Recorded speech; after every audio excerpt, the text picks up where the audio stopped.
can a marshmallow tell you about your kids? You might be surprised. Psychologists at Stanford found that kids who could hold off eating one of these did better at school and in life. So we set up our own marshmallow test to see what would happen and what parents could learn about teaching our children self-control. Okay. What is that? It's a marshmallow.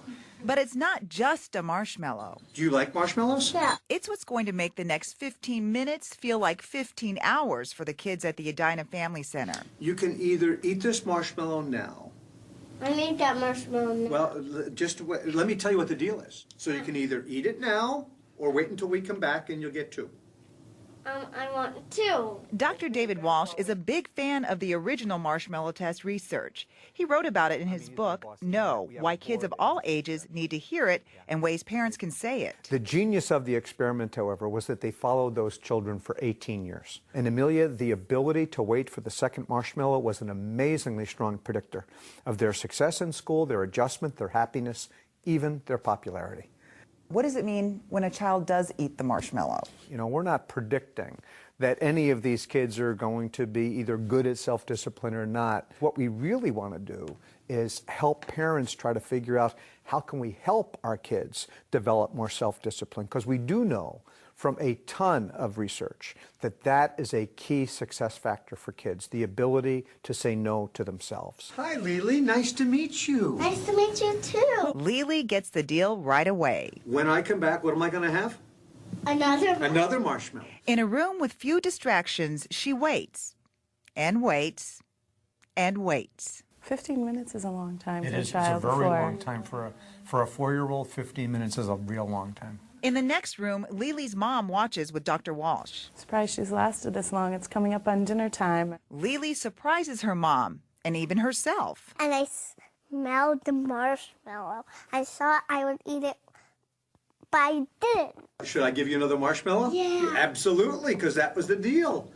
Yeah. Okay, very good.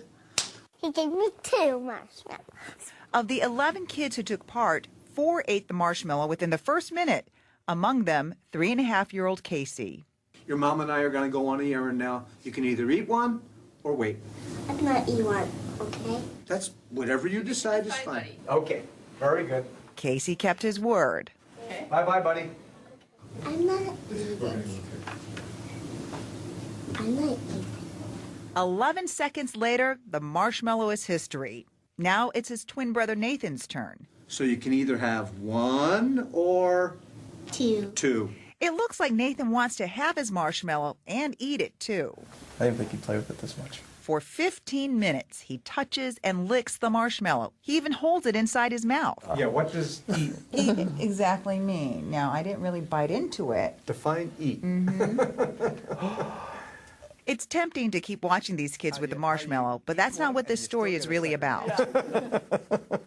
So what can parents do to help their kids develop self-discipline? It's the kid's job to push against the limits. It's our job to set the limits. So we have to be consistent then, because if we're Absolutely saying important. you do this, then this is what's going to happen. Exactly.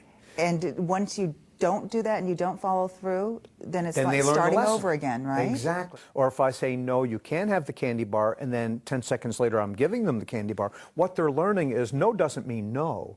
No just means escalate, and I'll get what I want. It's simple, but not easy. Prior generations had a culture that supported the message of no. What's difficult today is that we have a culture that undermines the message. We have a culture that says more, fast, easy, fun. A culture that says, eat the marshmallow. The short-term relief of giving kids what they want, we pay a long-term price for that. Turns out the agony of waiting for the marshmallow or a computer game or a car might actually help your child. We all know that life does deal challenge, frustration, and disappointment. Well, we want our kids to be able to handle that. Well, how will they be able to handle that if they don't get practice? Dr. Walsh says, in the marshmallow test and in life, I waited. You did wait, didn't you? And now good things come to those who can wait. Did it seem like a long time? Dr. Walsh has launched a movement called Say Yes to No, and it's all about saying no to your kids and teaching them to say no to themselves. Of course, it's just as important to catch your kids doing the right thing and acknowledging it.